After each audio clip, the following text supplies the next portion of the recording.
All right, it's finally here. Post Blazing Dominion Elfnotes. This deck is one of my favorite decks of all time. The new support makes this deck so much better. It's insane. There's a bunch of different ways to play this deck. You can play Elfnote Fiendsmith, you can play pure Elfnote, but I think the best way to play this deck is gonna be Elfnote Power Patron branded. So with that being said, let's get into the deck. All right, so we're starting off with the Elfnote engine. We're gonna go with 3 Regina, the new best card in the deck, 3 Lucina, 3 Tania, 2 Power Patron, 1 Fortuna, 1 Spell, and 1 Trap. This is your standard engine.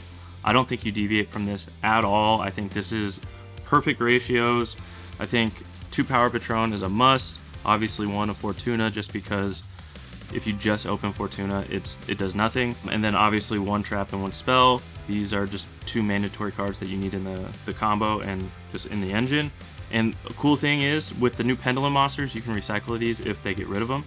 So they're not dead if they do get popped. But overall, I think this is the engine that you're going to be running.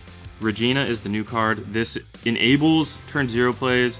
This enables crazy extension. It allows you to do so much, and it's my new favorite card. Literally, this card is the best card in the deck by far. It makes this deck so much better just by itself. So obviously we're going 3 Regina because you just have to. And then obviously Lucina is one of the best starters in the deck. You special it and then you search. Tania is also a really good starter. You special it and then you place the trap. And then obviously the Power Patron, when you synchro with it, you search. A really cool play and interaction for you guys. If you do start with Regina and you special it to the center zone and then you bring out Power Patron, you go synchro into Sterlitzia and then chain link 1 Power Patron to search, chain link 2 a Regina to add back to hand. So now you're gonna get your search off of Power Patron no matter what. And depending on how they interact with the Regina, you can either add the Regina with the Power Patron if they negate you adding Regina back to hand, or if you need like the Lucina or the Tania, you can add one of those to hand. So there's just a lot of things you can do now with this deck because of Regina. So if you're gonna play this deck, I think this is the standard ratios. I don't think you deviate from this at all. I think this is it. If you wanna play this deck, play these ratios and you're going to be in a phenomenal spot. Okay, now engine number 2 is the Medius and the Power Patron stuff. So obviously I'm gonna play 2 Medius the Pure, cut it down. You don't need the additional normal summon. It's not as good anymore, but it's still an amazing card. I'm gonna play 1 of the Power Patron Ginaldo. I think that's how you say it. I'm not 100% sure, but this card is insane. It's essentially a Pot of Greed. The next Pendulum that I'm playing is the Vidolium. I think, I don't know if that's how you say it, but 1 and 1 of each Pendulum. They're just really good. And then 3 of the Spell. So this essentially allows you to send any Power Patron monster. So you can send the Elfnote Power Patron, you can send one of these 2. You send the Elfnote Power Patron, you can add one of these 2. You can either add Medius or you can add a Pendulum, but most of the time you're gonna add Medius. Usually with this card is you're gonna scale it, you're gonna activate its effect, it's gonna pop itself, it's gonna go to the top of the extra deck, and then when this card goes to the top of your extra deck, you can add 1 Power Patron card. So you can either add the Spell, which is gonna give you the Medius the Pure, or you can add this Pendulum. There's a lot of different plays that you can make with this engine, but I just think it's kind of mandatory.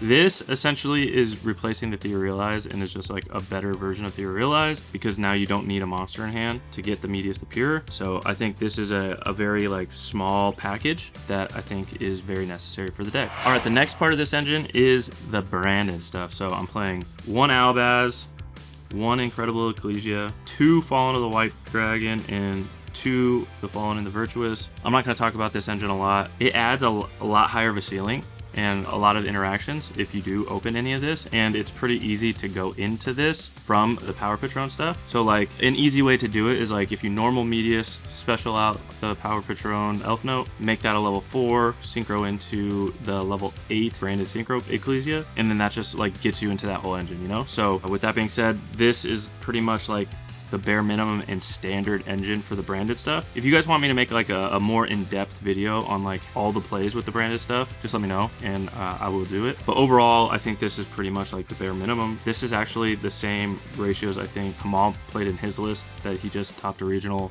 this past weekend. So I think this is like kind of just like the bare minimum standard.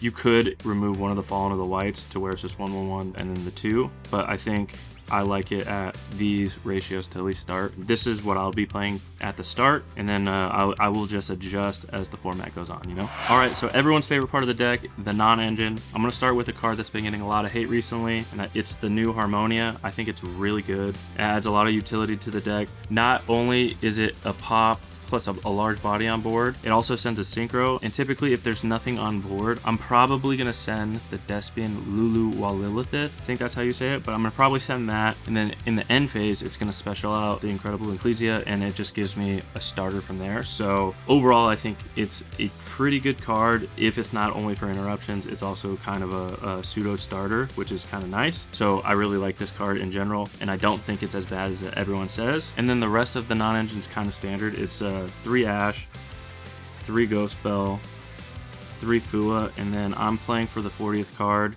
1 Called by the Grave.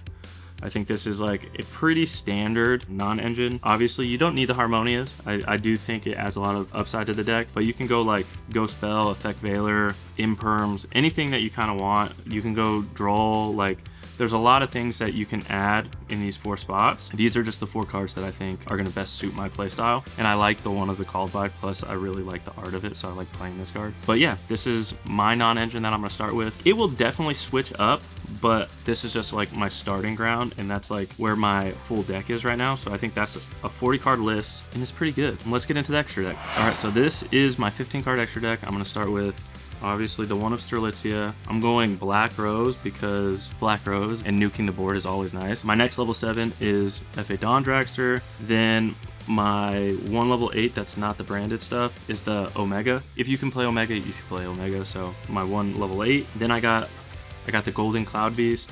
I got the Wind Pegasus and anything else that sends. Nope, these are my 2 sends with the Harmonia that aren't part of the branded engine. Then I'm playing Chaos Angel. This is a crazy card into Cool Tune.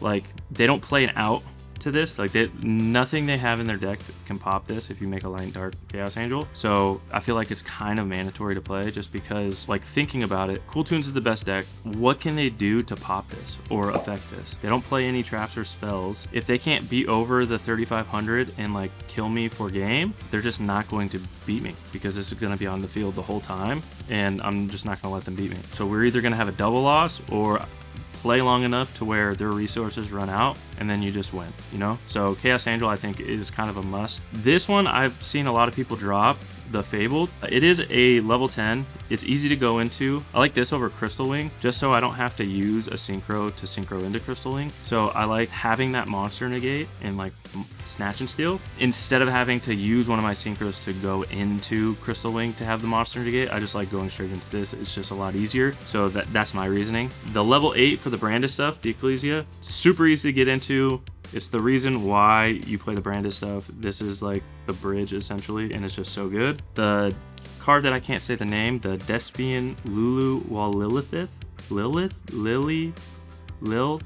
whatever. This card, essentially you send off Harmonia, and essentially it's a pseudo starter for the branded engine. And then the rest is fusion monsters. Obviously the one of Mirror Jade, I pulled this guy, so I had to play the Overframe. The Albion, the Rimbrum, the Dragon that devours the Dogma, and then the Spren. I think this is kind of like a really good starting point. I don't think this is set in stone. Obviously there's flex spots, different cards that you can put in and take out. Obviously I'm playing Harmonia, so there's 3 spots for that card with the Despian, the Wind Pegasus, and then the Golden Cloud. Overall, I think this is a really good starting spot. And if you guys are gonna play the Harmonias with the branded stuff, I definitely think you play the Despian synchro. But like I said, yes, I think this is a really good starting spot. And then yeah, that's my extra deck. All right, and then the last part of the deck profile is the side deck. I think this isn't set in stone. This is just like my first go at it. I'm definitely probably gonna take a lot of cards out of it. This is just what I'm starting with. But so I'm gonna go 1 Magnamut. I think this card actually might make its way into the main, especially that you can search Harmonia with it. I just think it's a really good card, and it interacts with a lot of good decks. So this might become a main deck card. I'm siding 2 Droll, because Droll is just a really good card against a lot of rogue decks and a lot of good decks in general. So definitely the 2 Droll, just because I'm not maining them. I'm up in the air on this card, but I think it's a good card.